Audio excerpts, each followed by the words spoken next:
Bom dia, mulher iluminada, Power 1000, né? A gente fala que nosso projeto é o MIP, Mulher Iluminada Power 1000, né? Porque nós somos potência 1000, nós somos mães, né? Nota 1000, 1.000.000, nós somos mulheres, nós somos empreendedoras, queremos empreender, né? E hoje a gente está aqui para falar um pouquinho com vocês, com uma convidada super especial, que é a Gisele, né? A Gisele, ela é empreendedora do artesanato terapêutico, e a Gi, ela é empreendedora também em engenharia. Na minha cabeça fica um pouco conflituoso o artesanato com engenharia, mas enfim, ela vai falar um pouquinho sobre a trajetória dela e principalmente sobre o nosso tema de hoje, né? Que é o medo que está paralisando a construção do nosso negócio. Já vamos começar, esperar só um pouquinho, porque a Aline, você já está aí convidada. Oi, bom dia, Aline. Bom dia, tudo bem?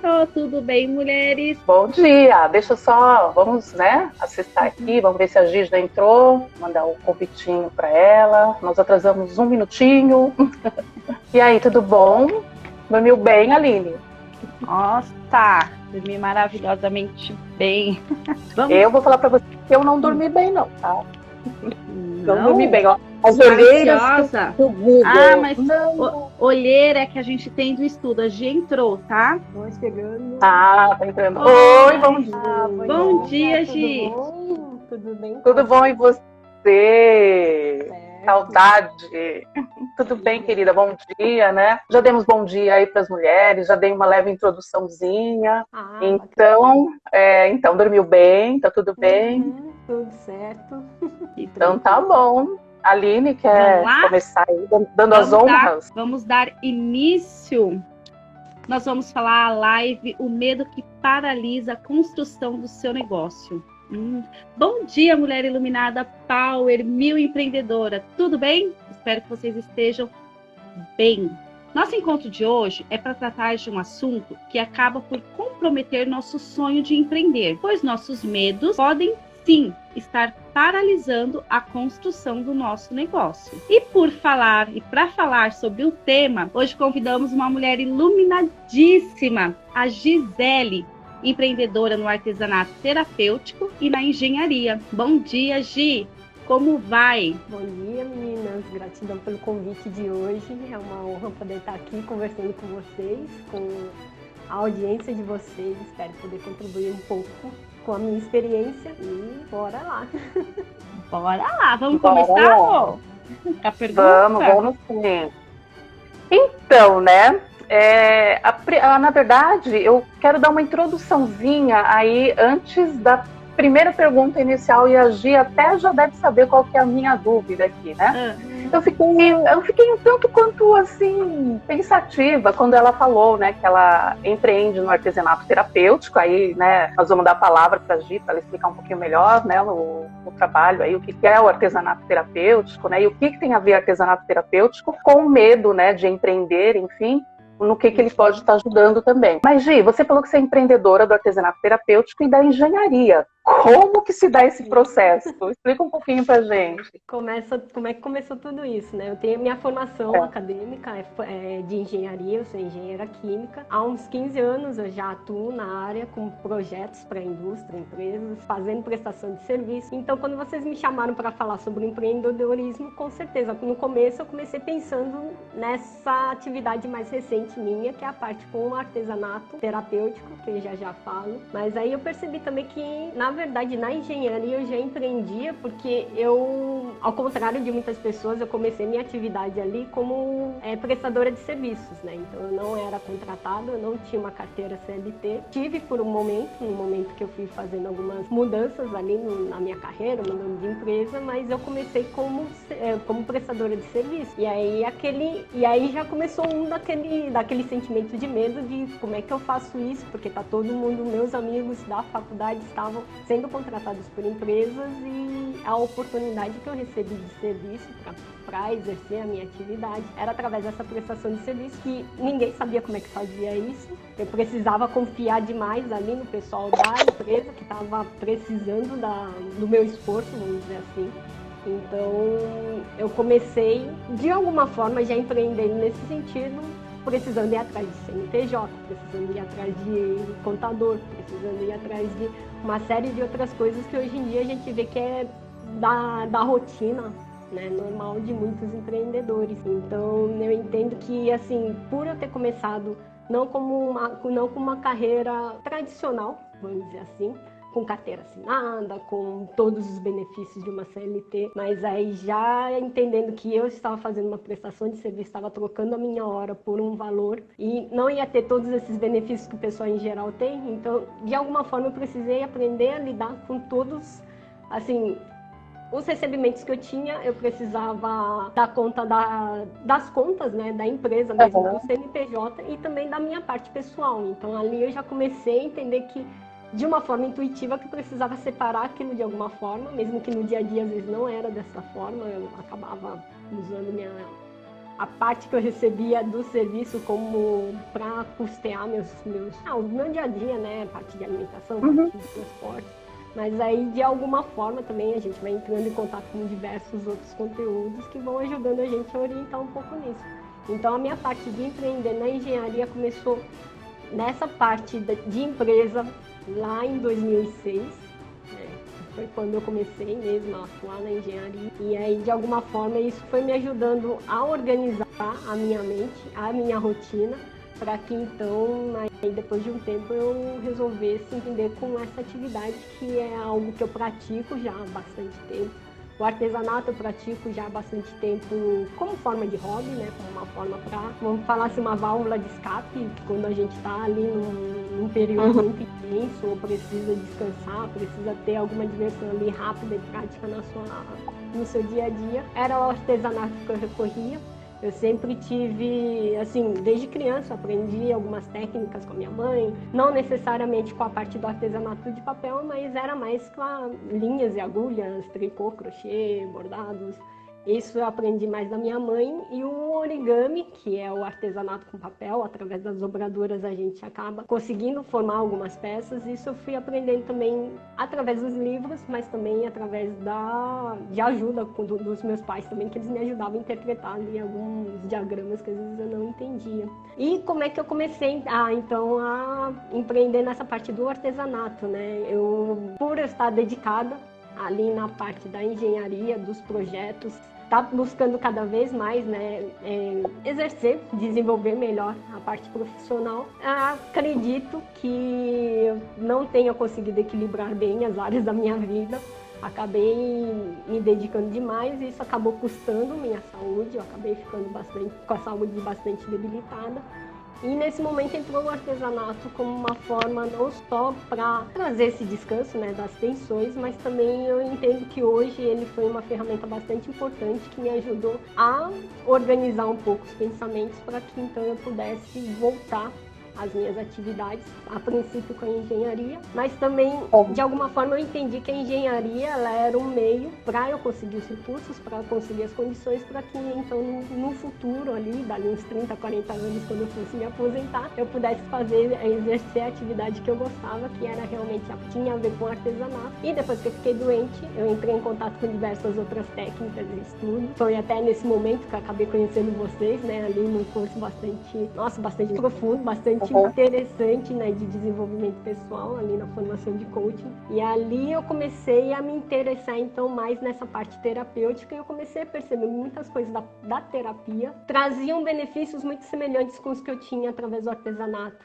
Então ali de alguma forma eu comecei a pensar de que forma que eu poderia levar esse artesanato de uma forma, não só como uma técnica, né, não só como aprenda a dobrar o passarinho. Eu ia separar o passarinho aqui, eu esqueci, não sei. O tsuru, né, que é a peça mais famosa do origami, não é só dobrar a peça, mas que através desse processo de você dobrar a peça, você consegue também ir trabalhando alguns aspectos que a gente trabalha bastante na parte de autoconhecimento, de equilibrar as emoções. Então, de alguma forma, eu comecei a conduzir o meu trabalho nesse sentido. E aí, o que aconteceu? E aí, desde 2018, eu comecei meio que a atuar como engenheira e atuar nessa parte do artesanato, com essa visão mais terapêutica. E o que aconteceu? E aí, em 2019, eu estava com uma carga muito grande de serviço na engenharia, uma carga muito, estava começando a ter bastante demanda ali do lado do artesanato e era uma pessoa só, tinha 24 horas por dia só para fazer as coisas. E aí eu acabei entrando ali chegando, né, num ponto que eu precisava escolher, ou eu continuava seguindo minha carreira como engenheira ou eu ia para lá do empreendedorismo com o artesanato. E como eu já tinha essa ideia, né, de trabalhar com artesanato, mas ali para aposentadoria, e eu sabia que só dependia mesmo dos meus recursos, então eu já tinha começado a fazer uma reserva ali já. Foi desde 2000, foi desde antes de eu ficar doente, né? Eu já estava fazendo uma reserva financeira para me preparar para um futuro ali. E aí eu fiz as contas, eu falei assim, em 2009 eu falei assim, bom, eu tenho uma reserva aqui que vai me durar 1 ano, mais ou menos. Então, eu acho que agora é o momento de eu partir para essa outra atividade, essa atividade mais nova. E aí eu pedi para sair da engenharia ali, depois de quase 15 anos de trabalho, e então eu parti para fazer esse empreendedorismo mais solo, assim, nessa atividade que era muito nova, né, que também, de novo, né, poucas pessoas, assim, ao meu redor tinham feito isso, né, de sair de uma carreira para fazer esse empreendedorismo e meter as caras, né? E aí eu lembro que foram 6 meses que eu fiquei imersa realmente para entender como é que funciona essa parte de empreendedorismo e tudo. Só que aí, assim, né, foi em meados de 2019, eu tinha me dado um prazo de uns 6 meses para me preparar e comecei a entrar em ação. E aí, lá no começo de 2020, veio uma pandemia. E aí a gente precisou, Nós, né? A gente mesmo, literalmente. A gente precisou mudar os rumos das atividades e tudo mais. E aí eu acredito que poucas pessoas, na hora que estão fazendo seu plano de mudança de carreira, botam uma pandemia ali no gerenciamento de risco. Não, realmente no gerenciamento de risco, né, Aline? É uma coisa assim inédita, né? Vamos dizer, né? Mas bacana, viu, Gi? Você esclareceu aí para mim a minha dúvida. Agora eu vou te fazer uma pergunta, né? Você acabou que já, né, dando essa introdução aí, né? Mas assim, dentro, né, do nosso processo aí, da construção do negócio, né? Então você saiu aí desse movimento, veio a pandemia, né? Mas qual não sei se eu posso dizer o seu maior medo, ou se você teve medos, né, um em seguida do outro aí, porque realmente foi uma decisão, né? A gente entende dos medos que é sair de um movimento, você é engenheira, né? Tem as coisas mais organizadas, aí você começar o negócio, dá um medo, né? Dá um gelo ali, e aí veio a pandemia. Nesse momento, assim, você continuou, né? Você deu continuidade no seu processo aí do empreendimento, apesar da pandemia, né? Mas qual que foi, então? Qual que foi essa mola propulsora aí? O que te fez continuar mesmo em meio aí à crise, né? A pandemia? Eu acho que é muito aquela questão que a gente trabalha forte, né? Você ter claro o que é importante para você. Você ter claro os teus valores, aquelas suas forças, né, que por mais que a gente trabalhe, por mais que a gente assista conteúdos e veja algumas coisas em comum, né, algumas coisas mais padronizadas, mas você ter clareza, por mais que ainda esteja trabalhando nisso, mas você ter clareza da sua atividade, de quanto que essa sua atividade ela pode trazer algum benefício aí para alguma pessoa próxima ou não tão próxima, né, porque agora com essas redes sociais isso ajuda mesmo a gente a transmitir um pouco melhor a nossa mensagem aí mais adiante. Por que eu falo isso? Porque como o artesanato ele me ajudou muito no momento de crise ali, quando eu fiquei com a saúde debilitada. E aí, quando eu tava ali no processo de recuperação, os médicos falaram, olha, Gisele, você vai demorar de 2 a 3 anos para voltar para a sua atividade normal, com o vigor físico, com a disposição e tudo. E aí, só que na época me passava pela cabeça, o que eu vou ficar fazendo 2 ou 3 anos em casa sem poder sair, porque eu tive uma questão bastante delicada na parte gastrointestinal. Então não era qualquer coisa, não era que nem, tipo, você quebrou um braço, põe um gesso e sai e volta pra luta, né? Era uma coisa mais delicada mesmo. Então eu ficava pensando, nossa, e todos os outros desconfortos, todas as outras adaptações de rotina que eu precisei fazer para poder retomar minhas atividades. E naquele momento o artesanato, ele foi uma ferramenta muito forte para eu conseguir sossegar um pouco aquele monte de pensamentos, desses medos que vem pra gente, essas inseguranças todas, para conseguir direcionar minha atenção e minhas forças para uma atividade certa. Bom, se eu não vou poder sair, na época a gente trabalhava num escritório, né? Então falava, nossa, como é que eu vou sair de casa até o escritório debilitada desse jeito, estou em São Paulo, né? Então enfrentar 1 hora de trânsito para ter que me deslocar de qualquer lugar. Eu não via isso como viável. Naquela época eu falei assim, o que eu posso fazer para desenvolver alguma atividade em casa? Isso veio muito forte porque eu falei, nossa, o artesanato me ajudou tanto nesse momento, eu acredito que isso possa ajudar outras pessoas também que estejam passando por momentos semelhantes. Só que eu não sabia como passar essa mensagem adiante, mas eu falei assim, bom, preciso começar de alguma forma trabalhando nesse artesanato. Com essa motivação, né, interna, eu entendo que o artesanato, ele não é só um hobby, ele pode ajudar sim, de alguma forma mais profunda, então eu fui trabalhando nesse sentido. No momento que veio a pandemia, foi aquela coisa, né? Fechou tudo, o que restou pra gente, né? A gente tá tudo, cada um na sua casinha, então o que restou? Restou a rede social, restou essa parte do digital, né?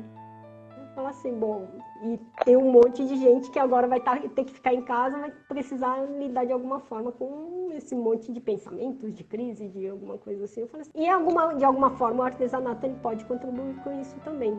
Então, bora começar com isso. Só que aí eu tive que enfrentar um dos meus maiores medos, que foi realmente essa questão de me expor. Vocês me conheceram ali no momento um pouquinho antes de todas essas mudanças, né? Que o meu maior desafio realmente era o de falar em público, de me expor, de conseguir colocar a minha voz para fora. Eu era uma pessoa muito reservada, né? Então, de alguma forma, a pandemia veio. Para muitas pessoas, elas falam que o mundo parou para elas descerem, e a pandemia ela veio e me empurrou ladeira abaixo para entrar em ação de alguma forma. Tendo essa consciência, né, de que o artesanato ele poderia ajudar as pessoas nesse momento de crise, então foi aí que eu fui em frente. E aí foi a base para enfrentar essa questão, né, de me expor, de falar em público, de lidar com as câmeras, de tantas incertezas aí que a gente estava passando, né? Se vai dar certo, se não vai dar certo, de alguma forma foi essa motivação de entender que o origami e o artesanato poderia contribuir, foi o que me fez ir à frente apesar dos medos. Nossa, que bacana, hein? Que coisa, que história. Gi, deixa eu te fazer uma pergunta. Em algum momento dessa sua transição, você teve medo, no comecinho lá, de conciliar o seu tradicional, né, o seu empreendimento com o seu tradicional? Passou aquele medo, assim, não vou conseguir, na construção desse seu negócio? Passou, porque para muitas pessoas, né, inclusive para mim, ali, de vez em quando ainda lido com isso, a gente pensa que não é possível viver do artesanato, porque o artesanato é aquela atividade mais simples, mais básica, vai comparar com uma atividade de engenheiro, vai comparar com uma atividade que você precisou fazer uma formação acadêmica. Isso sempre passou na minha cabeça, como é que eu vou viver dessa atividade, como é que desenvolve isso, né, para que isso vire minha primeira fonte de renda, para que isso possa em algum momento substituir a engenharia. Também aquela questão, né? Poxa, eu estudei tanto tempo na faculdade, como é que eu vou largar isso tudo, vou abrir mão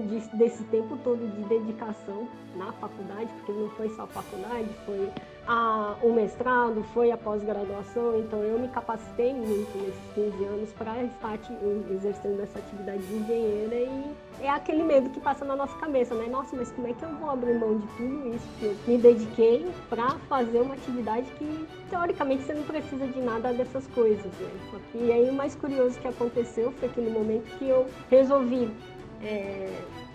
ali eu já estava dividindo, né, as atenções nas duas atividades, só que por mais que a gente consiga, eu acredito que a mulher tem essa força, né, de conseguir fazer várias coisas ao mesmo tempo, de cozinhar, de cuidar do filho, de cuidar da casa. Chega um momento que a gente percebe que a gente é uma só, né, o tempo, a gente não consegue desdobrar o tempo, a gente consegue aproveitar o tempo da melhor forma possível, e chegou um momento que eu precisei mesmo abrir mão de uma das duas atividades para seguir adiante. Só que todas as vezes que eu abri mão do artesanato para seguir com a engenharia, eu acredito que isso foi contribuindo para que eu entrasse naquela condição da saúde debilitada.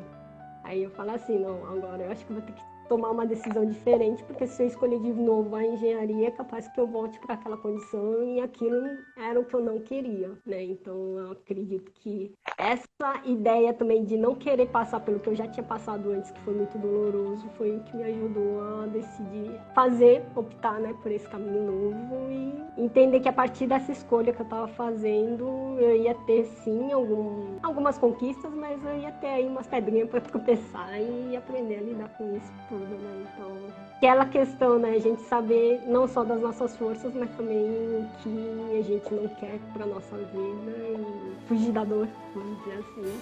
Talvez isso tenha ajudado bastante a lidar com essas questões do medo. Você que bacana, esperar e conseguir escolher, né? E saber, né, exatamente, isso que você falou é importante, né? A gente entender realmente que a gente não quer mais, né? O que foi tanta dor ali, que não, né? Eu não sei ainda o que vai ter na frente, mas eu vou pagar para ver, né? Então é um impulso, né? Que eu acredito que seja também um dos grandes fatores que ajudem nesse processo de medo, né? De construir, né, em rumo à construção do negócio.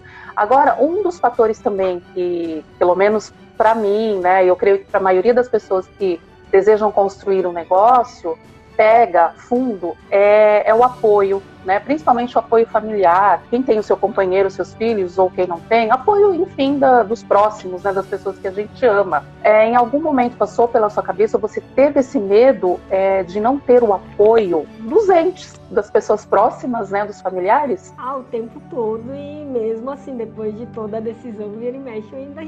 As pessoas falam, olha, Gisele, abriu um concurso de não sei o que lá, você não vai se inscrever. Eu falo, eu já vou ver, né? Porque não vai...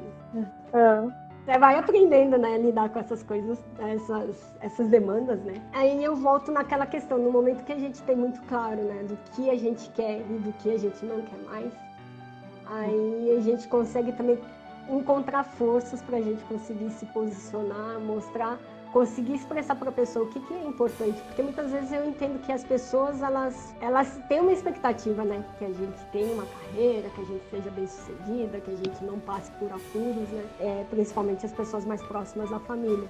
Mas muitas vezes elas não entendem as nossas escolhas porque elas não entendem o que é importante para a gente.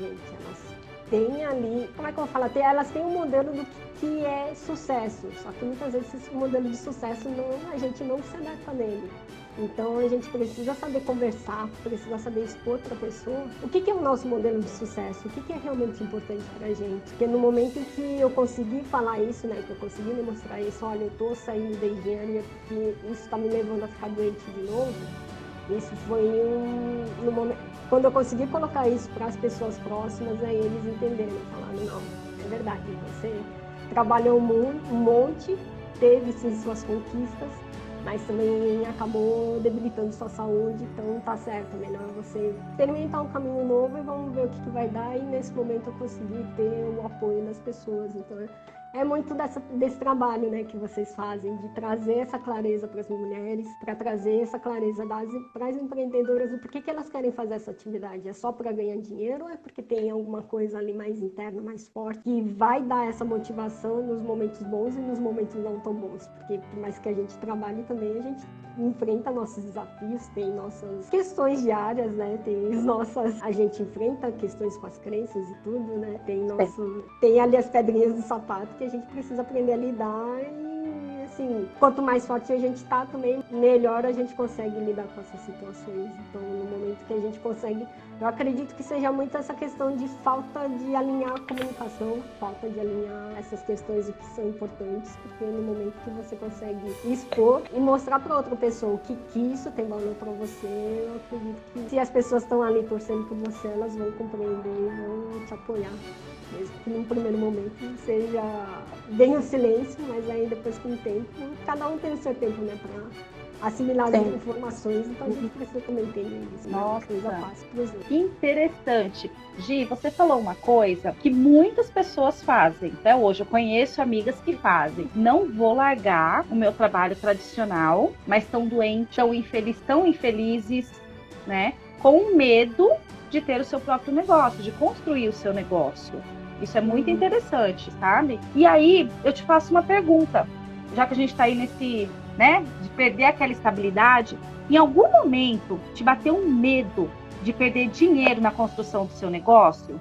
Você já tinha ali feito uma reserva, mas te bateu aquele medo, e agora, se eu perder essa reserva, se não der certo na construção do meu negócio, te deu esse medo? Com certeza, principalmente depois que veio essa pandemia aí. Que momento! Que a gente precisou reinventar, né, formas. Eu estava dirigindo minhas atividades totalmente ali para a parte física, de estar em exposição, estar em feiras, de oferecer ali, receber encomendas, entregar encomendas. De alguma forma isso voltou, mas ali no começo da pandemia não era possível, né? A gente mal podia sair de casa, como é que eu ia ficar entregando encomenda para as pessoas, né? Encontrando as pessoas, a gente não sabia como lidar com tudo isso, né? Era uma situação muito nova. E eu falei, mas como é que eu vou entrar em ação agora, né? Eu vou precisar mudar todos os meus planos e de alguma forma eu consegui ter tranquilidade para poder perceber assim, não, eu estou estudando há muito tempo, eu tenho muitas formações, cursos que eu fiz, muitos processos pelos quais eu passei. De alguma forma isso pode... E tem muita gente também conseguindo se virar pela internet, né? Então como é que eu vou conseguir juntar tudo isso? E nesse momento é também aquela questão, né, de você conseguir ter tranquilidade para pedir ajuda. Porque por muitas vezes, eu sou muito assim, né? Por mais que eu seja quietinha, por mais que eu seja muito na minha, que eu não gostasse muito de aparecer, mas eu sempre achei que eu tinha que dar conta de tudo sozinha. E talvez a minha visão de sucesso era eu conseguir dar conta de tudo sozinha, mas chegou ali num momento que estava todo mundo lidando com coisas diferentes. Eu falei assim, não, eu também não sei lidar com isso, preciso pedir ajuda. Então, eu tinha algumas... Na época eu estava participando de um grupo, então ali a gente tinha um apoio, assim, bastante... Pelo menos cada semana a gente se reunia para conversar, para a gente se apoiar, né, nesse primeiro momento. E ali você vai conversando, vai entendendo, vai ouvindo as histórias, né, vai vendo o que as pessoas estão passando. Então, essa questão de saber pedir ajuda, né, saber que sim, a gente tem a força para fazer as mudanças, mas que tem horas que é melhor parar de bater a cabeça na parede e pedir ajuda. Então, deu esse medo sim de ficar sem dinheiro, deu esse medo de ficar dinheiro, mas de alguma forma também você vai vendo as outras pessoas entrando em ação, você vai se permitindo também experimentar algumas atividades que de alguma forma elas foram me retornando e foram me ajudando a ir reequilibrando essa questão financeira, né? Deu medo sim, mas também é aquela coisa, né? O medo paralisa, mas às vezes ele, por trás dele tem alguma força ali que vai te impulsionar para seguir adiante e não deixar o seu sonho morrer, se é que esse sonho ele tem realmente a importância e a força que você acredita que pode impactar uma pessoa, que pode contribuir de alguma forma, não precisa fazer aquela grande mudança ali, mas dá uma tranquilidade, dá um apoio aí para as pessoas. Então, se você tem isso claro, né, o valor do seu trabalho, então, de alguma forma, eu acredito muito que de alguma forma essas alternativas elas acabam vindo aí cada vez mais. Você falou uma coisa bem interessante, viu, Gi? Eu tenho essa característica também aí do, né, fazer tudo sozinha até que começo a surtar e eu falo, né? E a gente viu muito isso no digital, né? Trabalhando para, né, a mulher aí que quer empreender aí, né, mais no digital, como nós, né, estamos aí. Você precisa de uma rede de apoio, realmente. A gente precisa buscar ajuda, porque são questões técnicas que a gente encontra no meio do caminho, né? Então, o network é uma coisa extremamente importante, né? As amizades, o se comunicar, que é o que você também já disse aí, né? A gente precisa se comunicar de uma forma mais assertiva, né? E mostrar realmente as nossas fragilidades, porque ninguém, né, entende de tudo nessa vida. A gente tem que contar, né, com o apoio de outras pessoas, né? E mediante aí todos esses medos que você já falou aí pra gente, você se arrependeu em algum momento dessa sua escolha, desse seu momento até hoje? Ou você tá aí firme e forte e falou assim, não, construir o meu negócio é daqui, né, como a gente fala, foguete não dá ré, né? Então, bate isso, assim, ou não, assim? você bate esse medo, mas você, né, você tem os seus porquês, você já falou, né, mas, enfim, é uma insegurança, né? Sempre vem, né, aquele pensamento, e se eu tivesse escolhido diferente, como é que seria? E daí, o quanto que é importante, né, gente, ter essa clareza do que, ficar meio redundante, de saber o que é importante pra gente, o que não é importante. O que eu desejo, se o que eu desejo é mais forte do que aquilo que eu não quero mais para minha vida. Então, sempre às vezes me passava pela cabeça, mais frequentemente, e se eu tivesse continuado na engenharia, como é que eu estaria na minha vida?